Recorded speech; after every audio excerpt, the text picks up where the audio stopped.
Hello and welcome into the RotoWire Esports Show. I am Andrew Laird, joined as always by Ethan Sexton today to talk about Monday's 2-series LPL slate. Ethan, a quick thing about the Sunday one. It turns out Rogue Warriors, literally that bad. Yes, and we wanted to be on them because it's two crap teams, and so why not take the cheaper one? But turns out OMG were the better of the bad, the best of the bad teams on today's slate. So yeah, they took it to them and they scored pretty well. The winning lineup in the contest I'm looking at had 3 OMG, or 4 OMG actually. Sorry, four OMG and 2 Genji and a Knight one-off is what this lineup has, which is a wonky build, but got them there. So yeah, Rogue Warriors, I think they're dead and done for. I think they're lucky that they've already won one series because not looking like they're going to get another one, right? So the one I'm looking at that I was in was a 3-3-1 BLG aiming captain, BLG OMG, and a ruler one-off.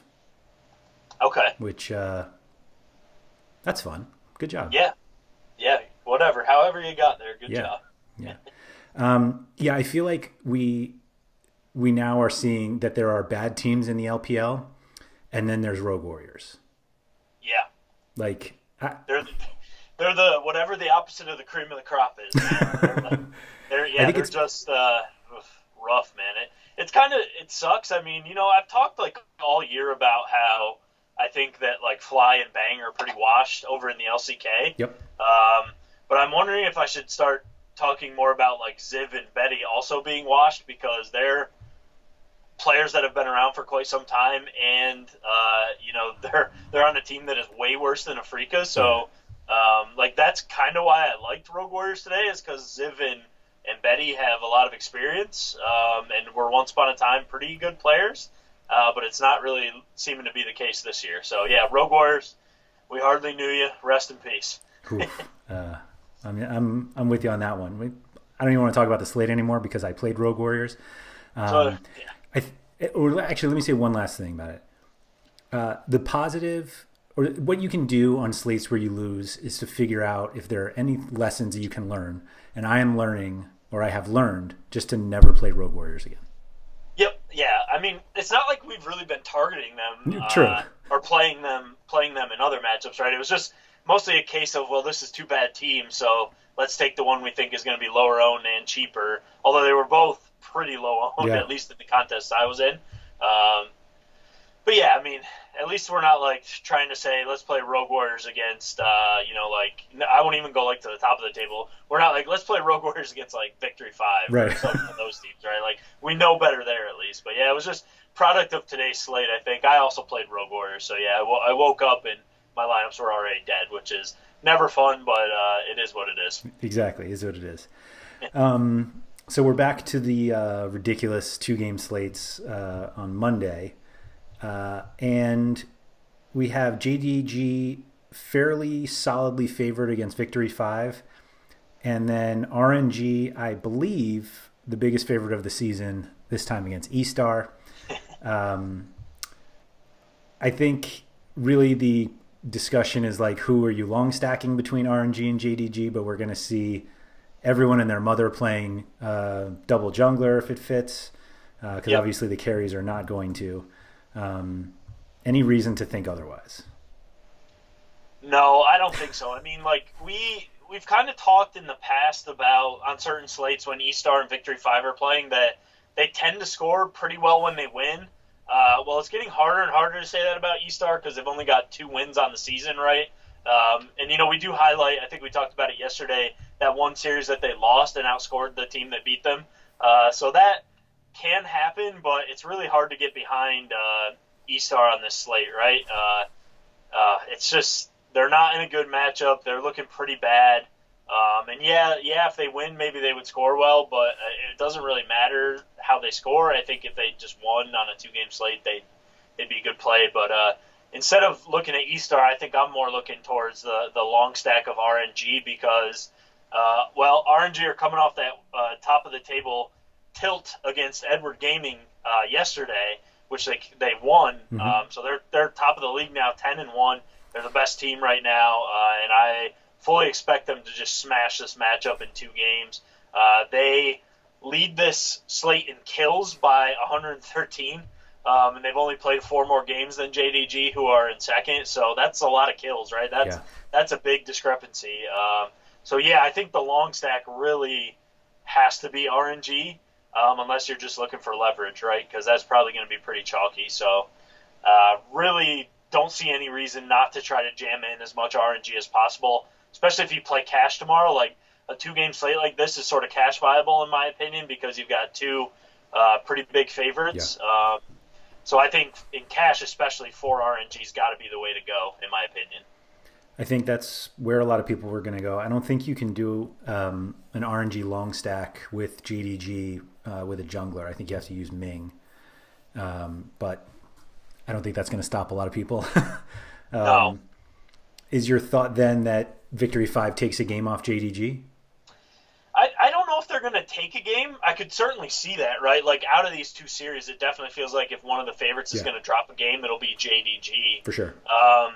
But I feel pretty confident about JDG getting a sweep as well. Although V5 are, feisty. They can scrap it out, and they're not like a dumpster fire team, right? They're just not like as good as a team like JDG or the teams above them in the standings sometimes. So if one of these matchups results in an upset, I think it'll be V5. So, in GPP's multi-entry, I would take some shots with V5 because they're not an awful team, and JDG have been shaky at points this year. But I hate to say it, man, but I'm going to be pretty all over the chalk, I think, for the most part. It just feels like that's the way to do it tomorrow for me. But yeah, I mean, I'm not sure V5 will take a game. But I think if either of these underdogs do, it will be V5. My obvious next discussion point is the game stack of like where we go if you think it's going that way. I feel like E-Star normally is a team that we can be like, maybe a game stack would work. And RNG, we obviously know, can put up a ton of kills. I just wonder if the gap is too big between RNG and E-Star that like E-Star may try to put up a fight, but like can't actually because they just can't keep up. That's how I feel, man. Like, I just think that E-Star's chances of winning a game are so small that I can't get behind a game stack with them. I just can't. And like, I say this every time we talk about game stacks that I don't like them in general, but sometimes I can see the path to their viability. I really can't see it for that. Honestly, I can't see it for either of these series because I feel like if you stack JDG and V5, I feel like it's going to be lower kills because JDG aren't the team that. I mean, they can put up high kill games, but they don't always like with as much consistency as some of the other top teams in China. So I can't really see the viability for either of these as game stacks tomorrow. But certainly not the E-Star one because I just don't think they're going to take a game. I mean, I really think they're just going to get rolled by RNG pretty hard tomorrow. So I really don't like that one at all. And then, if you're going to game stack JDG V5, which is a GPP move anyway, why not just take a shot and just play V5 with RNG? And then, if V5 do cause an upset, then you're getting way more upside, I think, than you would get from just stacking JDG V5 anyway. So that's kind of where I'm at on those 2 things. Yeah, I guess the benefit there is you can play both carries. Yeah. Because I'm trying to think if there's a situation where RNG and JDG win, but because you have double AD carry from RNG and V5, like if V5 keep it close, then like can you actually win with a team with a short stack of a team that loses closely, let's call it. I doubt it, but like I wonder. That's all. Yeah, I don't know, man. I personally don't see it for either of these series. I just don't see it. I think E-Star are just going to get absolutely rolled, and I think that unless V5 win the series, they're not going to score well either. And I think if JDG just come out and sweep, it could be low scoring. Right. I just don't see it. Like, I know I'm the guy that always, like I said, I'm the guy that's always like, I don't like game stacks, but, sometimes I can at least look at a series and be like, well, I can see the path for this happening because, if it's two bad teams or, two explosive teams, whatever the case may be, it's a little easier for me to be like, okay, well, I don't like this. I'm not going to do it, but I can see it working out. Whereas tomorrow, I just don't see it working out. Like I said, I just think E-Star get rolled, and then I think if you're going to play V5 in a game stack, I think I'd rather just take a shot and play them with RNG because I think that would be the combination if V5 can win that has the highest upside, right? I don't know. That makes sense. I do want to reiterate, there was somebody who commented on the video from Saturday that they game stacked the RNG EDGE. That was Saturday's slate, right? Yes, yesterday. It's weird, right? Because it's hard, right? Because today is Sunday, but we're talking about Monday, right. But you're trying to figure out yesterday, which was Saturday. So right. And we previewed Saturday's slate on Friday, so that was like 2 days ago. But yesterday's anyway. I think the point I want to make is that game stacks make significantly more sense on 2-game slates than they do on 5-game slates. And so that's why we didn't really talk about game stacks at all for that 5-game slate because you need so much to go wrong for your one game to go right. That in 2-game slate, it at least makes a little more sense because there's just not as many options that you can turn to. So I just wanted to make that point because here we are talking about a game stack after not doing it for a few days, and it's only because it's really just a 2-series slate strategy. Yeah, exactly like you said. I mean, on a 5-gamer, you just need too many things to go right in a game stack to make it work, right? So these 2-game slates are where they're much more viable. It's just I don't see a game stack working out tomorrow. But as we always caveat, crazier things have happened this year, right? We've seen a lot of crazy stuff, so please don't come at me if game stack is what hits the nuts tomorrow. All right. I have to imagine it could happen, I guess, but I just don't see it. Yeah, I have to imagine that a game stack is more likely than a double underdog lineup winning tomorrow. I agree with that fully. Yeah, I just don't think E-Star can win at all. Like I give them no chance to win. So that'd be a huge shock to me if that happens. I mean, in fairness, the betting market has them at 93%, 94%. So they agree with you. But, to sneak it in, Damwon were probably higher than that, when they lost to Fred at Breon. I don't know if they were higher, but they were certainly up there. Yeah.